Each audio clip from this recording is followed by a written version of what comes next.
So good morning everyone, my name's Kate Fogarty, I'm the Principal at Assumption College in Kilmore, which is just to the north of Melbourne out in the paddocks. We're a Year 7 to 12 day and boarding school of about 1,500 students.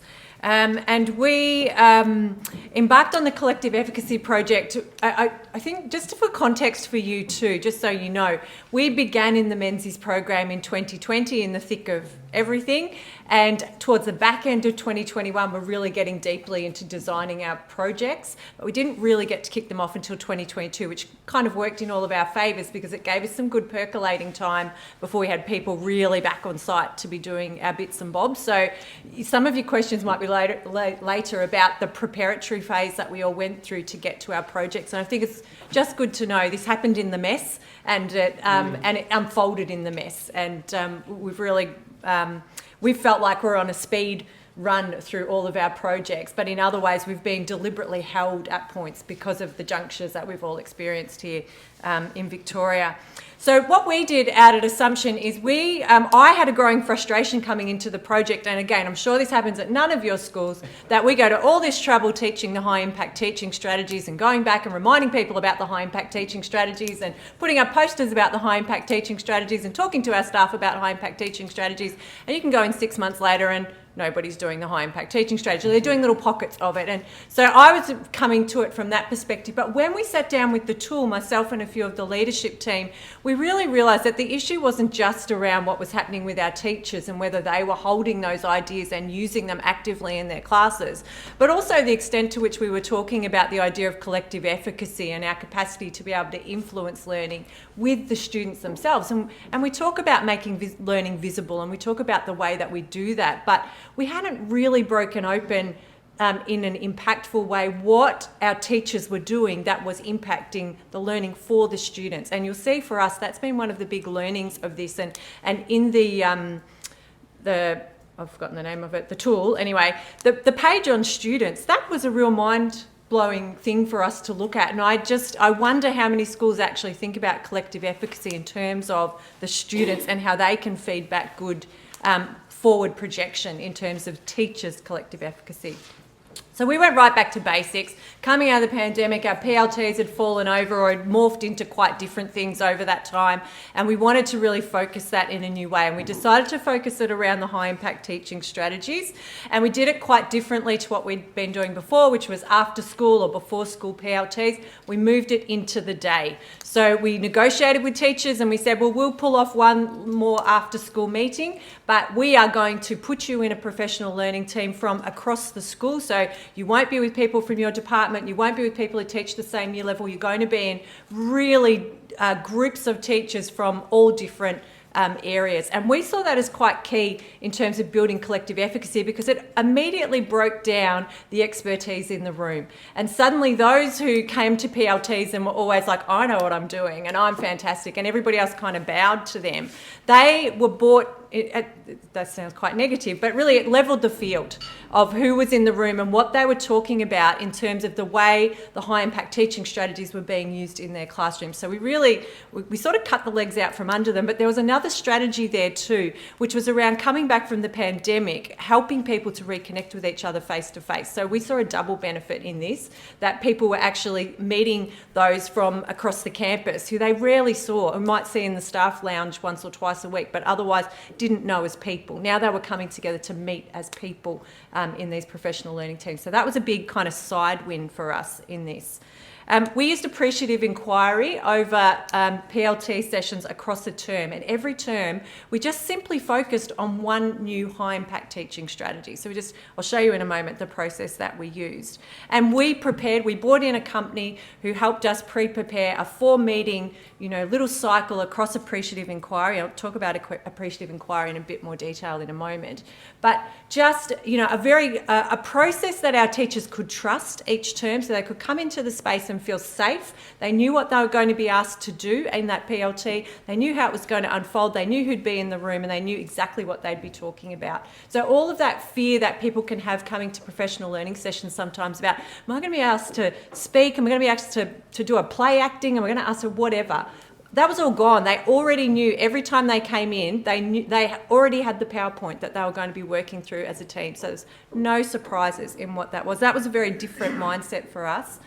We also worked with ASA, and again, some of this was expensive. We brought in a company to help us put the PLT process together so that we had it right from term one. We brought in ASA to help us build a tool so that we could ask our students before we started in our PLT process each term and feedback to their teachers, how is your teacher going on using metacognition? 5 simple 5-point questions. So that as the teachers sat down in their first professional learning team from all their different points of the school, they were sitting there with data from their own students saying, okay, well, you might do this part of metacognition well, but you're not doing that part well. We never see you do that.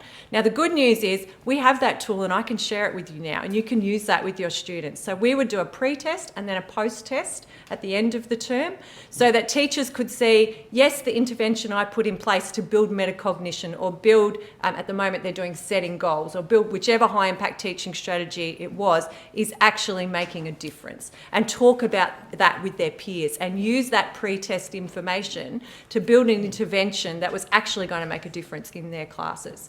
So some good steps that we built into this that automatically had our teachers with data in their hands to do an intervention and to then assess that intervention. We also taught the students, our academic captains, about the high impact teaching strategies that their teachers were focusing on for that term. And that meant that we could use them across the term to present to the students around collaboration. Was a great one that we did, that the students really got on board with, because we were teaching them about what's cooperation and what's collaboration. And then in their classes, when their teachers were saying, well, the reason why I've put you in this group is because we're focusing on collaboration and it's this type of collaboration. So the common language that our staff were using across the whole school and that the students were learning from their own peers, from the academic captains, was really coalescing into some meaningful conversations about learning that was happening in the classroom.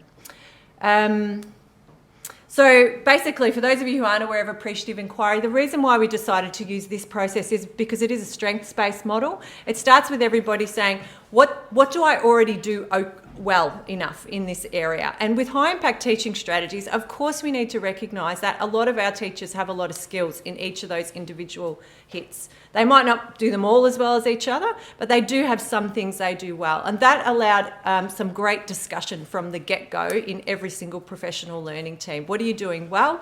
Okay, what are you not doing so well? Which they also had feedback from the students about. So what intervention are you going to build? So we just found appreciative inquiry. We use it across a lot of areas of the school because it stops that going into the negative mind space of what's wrong. It's really, what are we doing well? How can we now build on that?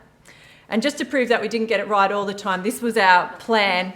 So we started in term 1 with collaborative learning, then metacognitive, then differentiation in term 3 last year. And if you can just, I don't want to traumatise you, but if you can move your mind back to term 3 last year, everybody fell in a big heap. Teachers were exhausted. Everybody had COVID. It was a disaster. So we stopped. And this is a good reminder with professional learning programs that I think the Menzies project has really helped us to centre on is keep ready, fire, aim, keep readjusting. Don't get set in your ways about a program and how successful it's going to be. If it's not working, stop. Everyone was tired. So we actually did differentiated teaching for 2 terms. And now we've circled back and we thought, well, actually, we've got the order wrong. So we're doing structuring lessons before worked examples. That's literally off my office wall at the moment. It's a working document. But just, one of the big reminders for us in this is just, be aware of how professional learning has to respond to the humanness of people to be really impactful. We say it about our students. We don't always think as clearly about it with our staff, that adjustments need to be made. So our big learnings, building collective efficacy definitely requires all of the staff to enter into a space of vulnerability and discomfort. We threw them into that by putting them in those mixed PLTs. They love that now. They love that they get to be maths teacher in with an English teacher in with a science in with a PE, somebody who's very experienced, somebody who's just brand new, someone who's from overseas, that those work groups that they're in for their departmental planning times is broken open when we start talking about learning and teaching, we're talking about common skills that we use across all of our classes, which are the high impact teaching strategies. And it definitely has built trust amongst our staff across the curriculum. So people speaking just much more openly about what they're learning from those other departments, about what good learning and teaching is.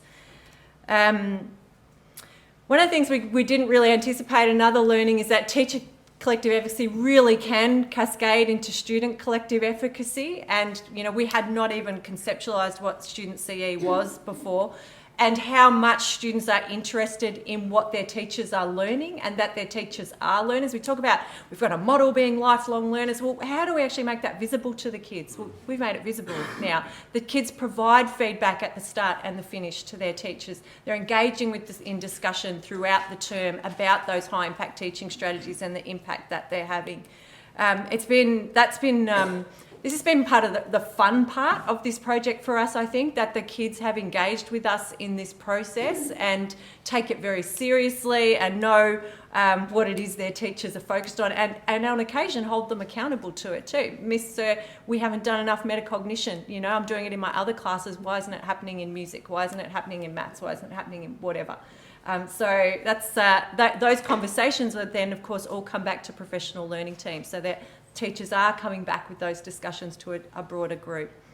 And the other thing I think we've really learned is that collective efficacy is really tricky and it requires attention. And if you go to that tracking tool, you know, there'll be times where you think we're pushing up in this area, but you lose sight of another area. And it is hard to hold that all in tension at all times. And as our staff change and move on, we can't rest on our laurels and presume and assume that conversations are happening, that tools are being developed, that strategies are being developed that draw people into conversation and allow for them to build their collective efficacy. And I think for me in this, it really has brought home that CE is very fundamentally based in the humanity of who we are in our profession. And if we can't simply have the opportunity to be together and to talk and to wonder and to ponder and to be uncomfortable, then we aren't actually going to build collective efficacy, because those things are fun. That vulnerability, that sense that this is something we have to keep attending to, is fundamental to making sure that collective efficacy sits there. And even this morning, just hearing Kerry say again, and reminding that we think of CE as a school term. It's not, it is a cross-industry term, and the Menzies project do great work in this, and Liz has just come into the room from the Menzies Foundation. It's great to have you here, Liz. Great to have you here. You know, just a reminder, and sometimes we need to remind our staff that this isn't a school thing. This actually is demonstrated across teams everywhere. And we want everybody to be feeling connected to our places now more than ever, because we don't want them to leave because there's a teacher shortage. But also just, you know, that we know that will help them feel the most satisfaction in their work, and we know that will impact the kids' learning. So lots of great learnings from all of this.